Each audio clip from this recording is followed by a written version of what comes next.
Have a clean and organized table ready for your client. Taking quality photos are not only important for you to show your client the before and after, but also for your social media. Make sure all lashes are out from underneath the under eye pad.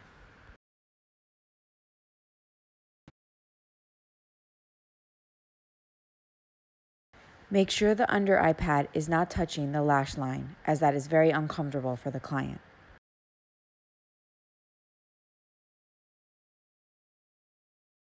Choosing the correct rod size is extremely important for the outcome of your lash lift. Lashes should reach at least halfway up the rod or all the way up the rod according to how high up of a curl you'd like to achieve.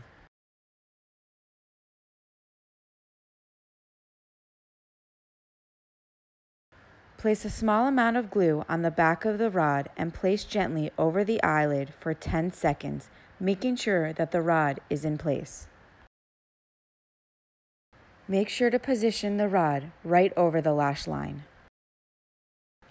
Adding small amounts of glue in sections, lifting the lashes up with the tool. This part is extremely important, so make sure you take your time separating the lashes, making sure that all the lashes are up on the rod, separated, and not in different directions. How they look on the rod is how they will look off the rod.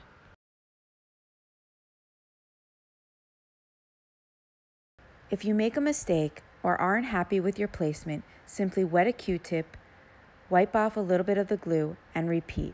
The glue is very forgiving, so make sure you're happy with the placement.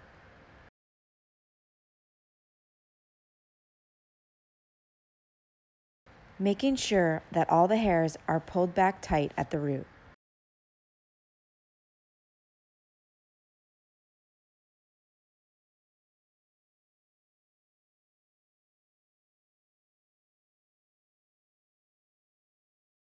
Make sure not to overglue.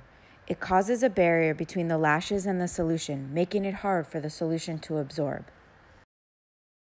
If you feel you put too much glue, simply wet a Q-tip, wipe it off, and start over. There are many different isolating tools that help with separating and lifting the lashes. Experiment, play around with each tool, and you will find which one suits you best. Everybody's hair texture is different. Some will go up on the rod easily, and some you'll have a harder time. Just remember to take your time, as this step is extremely important in the outcome of your lift. Repeat this process on the other eye, making sure that you take your time lifting your lashes, separating them, until you're happy with the placement on the rod.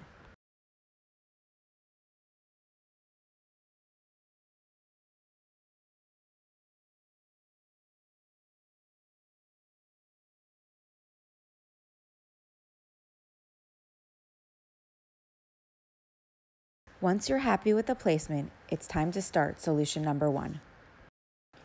Put a small amount of solution on the microbrush and slowly swipe across the lash line with the solution. Bringing the solution to at least halfway up the lashes or 3/4 of the way, depending on how large of a curl you would like to achieve.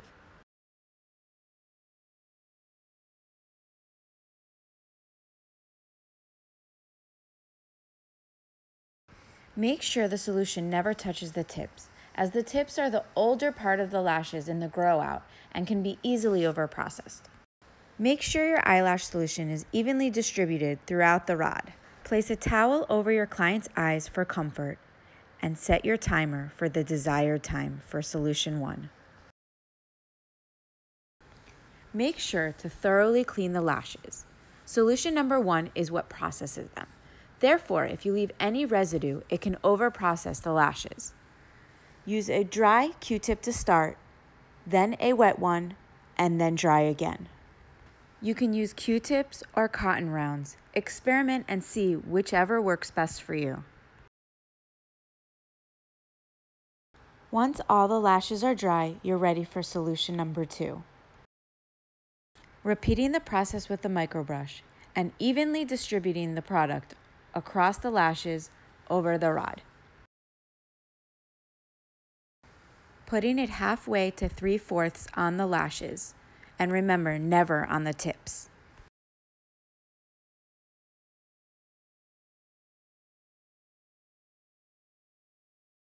Repeat the process on the other eye and evenly distribute the solution, exactly how you did it on the first eye.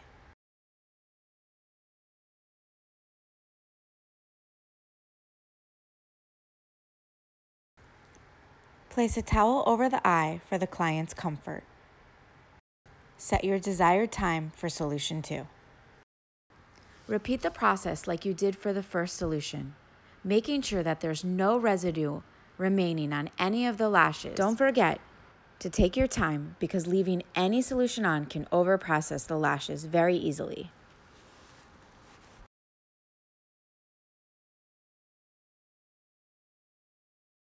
Don't be afraid to pull back the rod and make sure that all the solution is gone, including over the roots.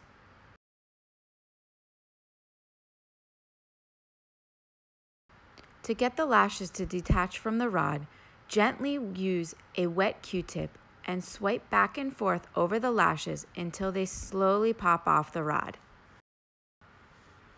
Once all the eyelashes are detached from the rod, you can take the wet Q-tip, rub it over the eyelid, under the rod, to help the rod detach from the eyelid.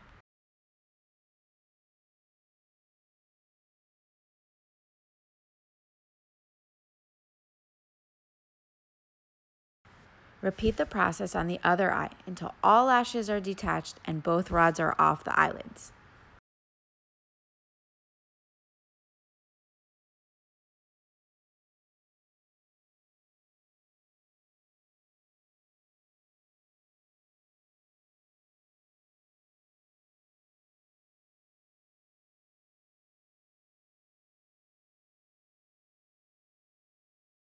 Once both rods are removed, wet another Q-tip and make sure to remove all the excess glue that's on the lashes.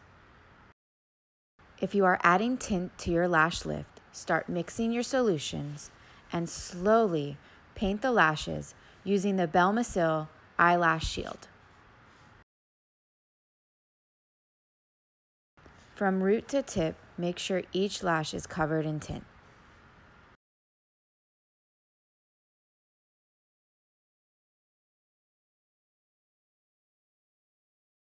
Repeat tint process on the other eye.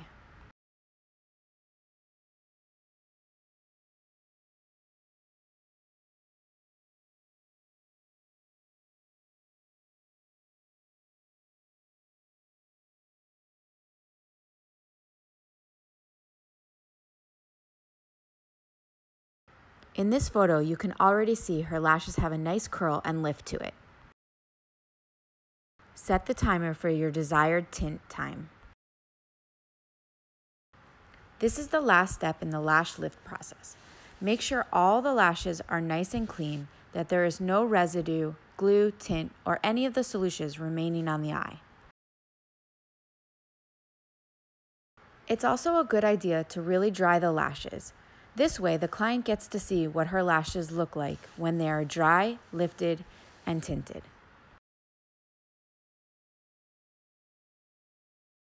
What a great way to wake up with beautiful, lifted, longer-looking lashes that last 6 to 12 weeks. Lasting results vary depending on your lash cycle and your aftercare. Enjoy batting those lashes.